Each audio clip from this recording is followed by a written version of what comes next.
अस्सलाम नाज़रीन, मैं हूं असद अली तूर अपने प्रोग्राम असद तूर अनसेंसर्ड के साथ। आज ज़रा बात करते हैं कि इस मुल्क में एक बहरान जारी है। उसमें मियाँ शहबाज शरीफ एक अपनी जगह पे जो वज़ीर आज़म बने हैं वो बूट पॉलिश करने लगे हुए हैं और किस तरह से इकॉनमी सफ़र कर रही है, लेकिन इस हुकूमत की बूट पॉलिशी जारी है। ठीक है, उसके हम कुछ आपको आज अंदर की बड़ी खबरें देंगे कि कैसे एक हुकूमती इत्तेहादी ने मियाँ शहबाज शरीफ को उनके मुंह पर कहा कि आप पपेट हैं, आप इमरान खान के बाद दूसरे पपेट हैं। ये हम आज आपको एक्सक्लूसिव खबर देंगे। तो ज़रा आगाज़ लेते हैं। आप देखिए कि उस दिन अभी 2 जून का एक नोटिफिकेशन सामने आ रहा है जिसमें वज़ीर आज़म शहबाज शरीफ साहब ने ISI को इख्तियार दिया है एक सो कॉल्ड वेटिंग एजेंसी के नाम पर कि वो हुकूमत को रिपोर्ट देगी और उसकी रिपोर्ट की बुनियाद पर ना सिर्फ के सरकारी अफसरान और पब्लिक ऑफिस होल्डर्स की तैनाती होगी, भर्ती होगी, पोस्टिंग एंड ट्रांसफर्स होंगी, बल्कि प्रमोशंस भी ISI की उससे मशरूत होंगी। आप देखिए कि यानी कि इस हुकूमत ने, इस मुल्क के चीफ एग्जीक्यूटिव ने अपना इख्तियार सो कॉल्ड स्क्रीनिंग और जांच पड़ताल के नाम पर इस मुल्क के एक अपने सब ऑर्डिनेट इदारे ISI के हवाले कर दिया है। आप सोचिए ना कि ऑलरेडी इस मुल्क में एक तासुर पाया जाता है, बहुत से शवाहिद हैं कि ISI सियासत में किस तरह से मैनिपुलेशन करती है मुबैना तौर पर, किस तरह से सरकारी अफसरान को ब्लैकमेल किया जाता है, सियासतदानों को ब्लैकमेल किया जाता है, जजेस को ब्लैकमेल किया जाता है और उनसे इस्टेब्लिशमेंट के मुफाद के मुताबिक काम लिए जाते हैं। उनको कमज़ोर रखने के लिए इस मुल्क के सियासी हल्के को क्या हमने नहीं देखा, वीडियो नहीं आई थी कि मियाँ नवाज शरीफ के ट्रायल को एक्सप्लॉइट करने के लिए एक ISI के कर्नल साहब आसिफ बशीर चौधरी ने रिकॉर्डिंग कर दी थी, जज बशीर के चैम्बर से निकल रहे थे। क्या हमने नहीं देखा जज अरशन मलिक किसके हाथों एक्सप्लॉइट हुए, मियाँ नवाज शरीफ को सजा देने वाले? वीडियो पर उनका इतराफ़ी बयान मौजूद है। क्या हमने नहीं देखा किस तरह से जस्टिस काजी फाइज ईसा को और उनकी फैमिली को हॉन्ट किया गया, एक जज को एक्सप्लॉइट करने की कोशिश की गई, उसका कैरियर ख़त्म करने की कोशिश की गई? क्या हमने नहीं देखा? क्या हमने नहीं देखा कि हामिद मीर साहब को जब गोलियां लगी तो उनके भाई आमिर मीर ने उस वक्त के DDISI लेफ्टिनेंट जनरल जहीरुल इस्लाम का नाम लिया? किसी इंक्वायरी में आज तक ना वो पेश हुए, ना उनके ऊपर कोई सजा सुनाई जा सकी, ना ही ISI के अफसरान को उस तरह से तलब किया गया उस इंक्वायरी में। क्या हमने नहीं देखा कि मियाँ नवाज शरीफ खुद खड़े होकर उन्होंने लंदन में अपनी बेटी के हमरा प्रेस टॉक करते हुए कहा कि उस वक्त उन्होंने लेफ्टिनेंट फैज़ हमीद पर इल्ज़ाम लगाया जो ISI में DGC थे कि वो इलेक्शन मेरा चोरी करवा रहे हैं 2018 का? क्या हमने नहीं ये सब कुछ सुना? क्या हमने नहीं देखा महकमा ज़राअत के नाम पर आके PMLN के कैंडिडेट्स को थप्पड़ मार के टिकट सरेंडर करवाए जाते रहे? इसमें क्या ISI का नाम नहीं आता रहा? बताइए ना। क्या इस मुल्क में FIR नहीं सहाफ़ियों पर हमलों की कटी जिनके अंदर ISI का नाम आया और आज तक किसी ने आके इंक्वायरी में ना ISI का कोई अफसर पेश हुआ, ना किसी को पुलिस ने तलब करने की जहमत की? क्या हुआ ये? क्या हम नहीं जानते यहाँ पे लोगों की वीडियोस बनाकर उनको ब्लैकमेल किया जाता है और उसमें फिर नाम आता है एजेंसियों के इस मुल्क की? और आप ऐसे में मुकम्मल तौर पे अफसरान को अब उनके रहमो करम पर छोड़ रहे हैं ताकि उनको अब ब्लैकमेल के लिए वीडियोस बनाने की कोशिश ना करें। वो सिर्फ ये कि तूने अगर प्रमोशन लेनी हो तो तुझे हमारा लेटर चाहिए होगा, वो लेटर नहीं मिलेगा। तुझे अगर ट्रांसफ़र चाहिए हुई तो हमारे लेटर की वजह से तुझे ट्रांसफ़र नहीं मिलेगी। तुझे अगर इस इदारे में भर्ती होना है तो फिर हमारा लेटर चाहिए तुझे, हम क्लियर करेंगे तो भर्ती होगा, तो सारी उम्र तो इस इदारे में हमारा टाउट बन के काम करना। ये किया है मियाँ शहबाज शरीफ साहब ने, आपने ये बूट पॉलिश करने थे आपने। और ज़रा ये कहते हैं कि ये मियाँ नवाज शरीफ थे जिन्होंने पिछले दौर में ये प्रैक्टिस रिवर्स की थी और आईबी को इख्तियार दिया था कि वो स्क्रीनिंग करेगी सिविल ऑफिसर्स की, ब्यूरोक्रेट्स की, पब्लिक ऑफिस होल्डर्स की, आईएसआई नहीं करेगी। लेकिन मियाँ शहबाज शरीफ ने वो रातों रात पलट कर वापस आईएसआई को दे दिया। ठीक है, लेफ्टिनेंट नदीम अहमद अंजुम एक अच्छे ऑफिसर होंगे, एक अच्छे डीजीआईएसआई होंगे, वो आईएसआई को ए पॉलिटिकल इदारा रखना चाहते होंगे, लेकिन उन्होंने सारी उम्र डीजीआईएसआई नहीं रहना। तो अगर वो कल वापस चले जाएंगे तो फिर सब कुछ वही हो रहा होगा, और फिर तो अब तो हुकूमत की इजाज़त से हो रहा होगा। नदीम अहमद अंजुम साहब को खुद चाहिए था कि जब वज़ीर-ए-आज़म कह रहे थे कि मैं चाह रहा हूँ कि आप लोग इस में, तो कहते कि नहीं सर, हमने अपने इदारे को अब इन सिविलियन अफेयर्स से निकालना है, आप हमें सिर्फ पाकिस्तान के लिए एक्सटर्नल इंटेलिजेंस इकट्ठी करने दें, एक्सटर्नल जो पाकिस्तान के खिलाफ कार्रवाइयाँ होती हैं उनको नाकाम बनाने दें, पाकिस्तान के अंदर जो मिलिटेंट्स ऑर्गेनाइजेशन या बैरूनी एजेंसियाँ जो मुदाखलत करती हैं उनको नाकाम बनाने दें, आप हमें ये सिविलियन अफेयर्स और सियासी अफेयर्स से दूर रखें, बराए मेहरबानी छोड़ दें। लेकिन नहीं, यहाँ पर शहबाज शरीफ साहब ने बूट पकड़े लेफ्टिनेंट नदीम अहमद अंजुम के और पॉलिश करनी शुरू कर दी। आप बताइए ना, आज हम आपको एक वाक़या सुनाते हैं जो कि बिल्कुल एक्सक्लूसिव है, कि जब काबीना फाइनल हो रही थी तो ज़रा ये कहते हैं कि शहबाज शरीफ साहब ने खुद मोहसिन दावर साहब को पेशकश की कि आप होंगे वज़ीर मेरी कैबिनेट में। उन्होंने कहा जी ठीक है। उसके बाद शहबाज शरीफ साहब ने कमेटी बना दी, उस कमेटी को कहा गया कि आप सब इत्तेहादियों से मुशावरत करें, पूछें कि उनको कौन कौन सी वजारत चाहिए और फिर उनको कौन कौन सी वजारत दी जा सकती है, वो फाइनल करें।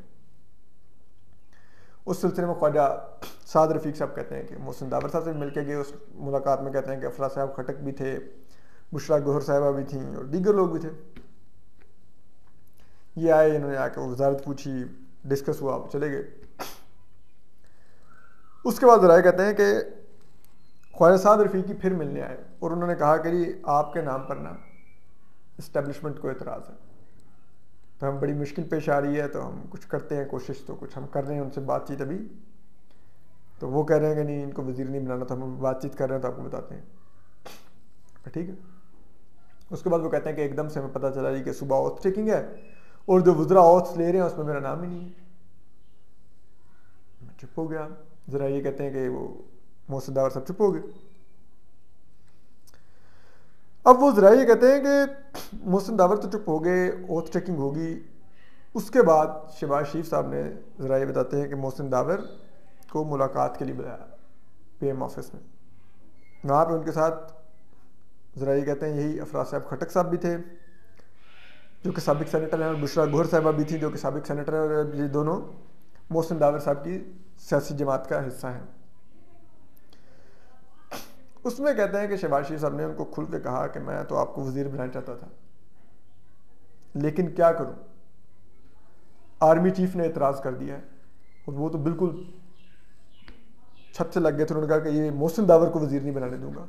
ये शहबाज शरीफ साहब की हालत है। मुल्क का वज़ीर आज़म कह रहा है कि मुझे वो इजाज़त नहीं दे रहे कि मैं आपको वज़ीर बना सकूँ। तो अब शहबाज शरीफ साहब ज़रा ये कहते हैं कि बड़ी स्मार्टली बाल मोहसिन दावर की कोर्ट में फेंकते हैं और कहते हैं कि वो आप बता दें फिर अब क्या करना है।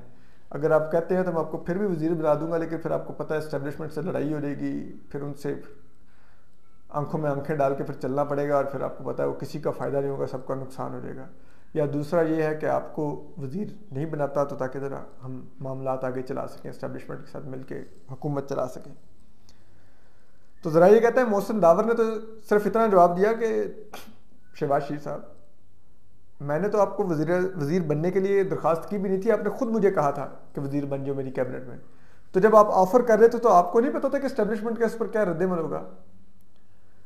तो कहते हैं शहबाज शरीफ साहब ने कहा कि वो बस मुझे नहीं आइडिया था कि इतना उनका सख्त रद्द-ए-अमल होगा। हमें तो लगता था कि वो हमें स्पेस देंगे कि हम हुकूमत चला सकें, अपनी मर्ज़ी की टीम मुंतखब कर सकें। तो उस पर कहते हैं कि बुशरा गौहर साहबा जो सेनेटर थी, उन्होंने सबसे लीथल जुमला बोला। उन्होंने कहा कि शहबाज शरीफ, इसका तो मतलब यही हुआ कि एक पपेट को निकाला और तुम्हें दूसरे पपेट को लाके हमने वज़ीर-ए-आज़म ऑफिस में बिठा दिया। कहता है शहबाज शरीफ साहब बिल्कुल चुप हो गए और सर झुका के देखने लगे, एक लफ्ज़ नहीं आगे से जवाब से बोले। यानी कि बुशरा गौहर साहब ने कहा कि हमने एक एस्टेब्लिशमेंट के पपेट इमरान खान को निकाला है और तुम्हें दूसरे पपेट को लाके बिठा दिया। और उस पर कहते हैं कि फिर महफिल ख़त्म होगी वो। और अब ज़रा ये कहते हैं कि बहुत सी जो इत्तेहादियों की मीटिंग्स होती हैं उसमें मोहसिन दावर को बुलाया भी नहीं जाता। और अब अगर सोचिए अगर मोहसिन दावर और अली वज़ीर का वोट विड्रॉ हो तो ये हुकूमत वैसे ही गिरती। ठीक है, अब मज़े की बात यह है कि वो अब भूख पालिश कर रहे हैं। अब दिफाई बजट में तकरीबन 80 से 81 अरब रुपए का इजाफा किया गया। ठीक है, हम समझते हैं मुल्क की दिफाई ज़रूरियात हैं, हमारे पाक फौज के जवान हैं, बड़ी कुर्बानियाँ दे रहे हैं इस टाइम। ख़ासतौर पे टीटीपी के हमले भी एक ऐसे दौर में बढ़ गए हैं। लेकिन आप ये सोचिए, आप पढ़ें वो ईसीसी के एजेंडा आइटम को, उसमें तुर्बत में फ़लानी जगह पे वो नेवल कुछ वो कंस्ट्रक्शन हो रही हैं, इमारतें, एयरफोर्स की कुछ इमारतें कंस्ट्रक्ट हो रही हैं, फ्लाट बन रहा है, वो बन रहा है। भाई वक्ती तौर पर आप ये बेसिस रोक दें। ये इस्लामाबाद में जो GHQ के जो अपार्टमेंट्स बन रहे हैं वक्ती तौर पर रोक दें। ये रिहायशी अपार्टमेंट्स है, GHQ तो वहाँ पे काम कर रहा है। मुल्क के हालात देखिए ना क्या। आप हमसे तो कह रहे हैं 210 रुपए का पेट्रोल खरीदो, आप तमाम बजट्स पे कट लगा रहे हैं, लेकिन ये चीजें भी रोक दीजिए वक्ती तौर पे। सारी उम्र तो पाकिस्तान के माशी हालात ये नहीं रहने। मईशत बेहतर हो जाएगी तो फिर दोबारा से ये कम्प्लेक्स बना लीजिएगा, नेवल बेसिस भी बना लीजिएगा, एयरफोर्स के बेसिस भी बना लीजिएगा, GHQ को भी दोबारा कर लीजिएगा डेवलप। लेकिन अभी तो सोचिए, यानी कि सारा मुल्क कीमत अदा करेगा, लेकिन इस मुल्क के दिफा के कोई जो दिफाई इदारे हैं उनका कोई बजट के अंदर कोई कट नहीं आ सकता। बढ़ेगा ही, उनका 6% बढ़ा दिया गया उनका बजट। ये हालात है इस मुल्क के। ये है मियां शहबाज शरीफ साहब हुकूमत चला रहे, ये है इनका वोट को इज्जत दो। ठीक है, ये इस तरह से करनी है। और ये मियां नवाज शरीफ साहब भी बाहर बैठे हुए हैं। अब पूछे ना कोई मियां नवाज शरीफ से कि आपका फैसला रिवर्स कर दिया शहबाज शरीफ ने हुकूमत में आके, क्या कर लिया आपने? ये आपका वोट को इज्जत दो, या आप भी वोट को इज्जत दो का नारा तब तक लगा रहे थे जब तक आपको हुकूमत नहीं मिल रही थी। जो मिल गई तो आपने भी कहा ठीक है शहबाज शरीफ साहब, तुम एस्टेब्लिशमेंट की गोद में बैठो और काम करो और मौजे करो, बस अब चिल करो। ये है फिर, जब तक हमारे मुल्क में सियासतदान इख्तदार और इख्तियार के लिए फौजी इस्टेब्लिशमेंट के आगे मिनमनाते रहेंगे, मिन्नतें करते रहेंगे, यही रहेगा।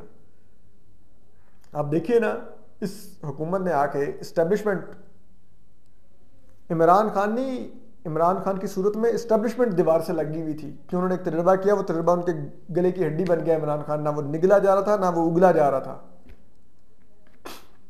उस इमरान खान को निकालने में इन्होंने मदद की इस्टेब्लिशमेंट की। फिर अब हुकूमत कर रहे हैं तो इस्टेब्लिशमेंट की मिन्नतें कर रहे हैं कि हमारी हुकूमत चलने दो। इमरान खान अलहदा इस्टेब्लिशमेंट को लगा हुआ है कि मुझे क्यों निकालने दिया इनको, ठीक है, तुम क्यों न्यूट्रल हुए।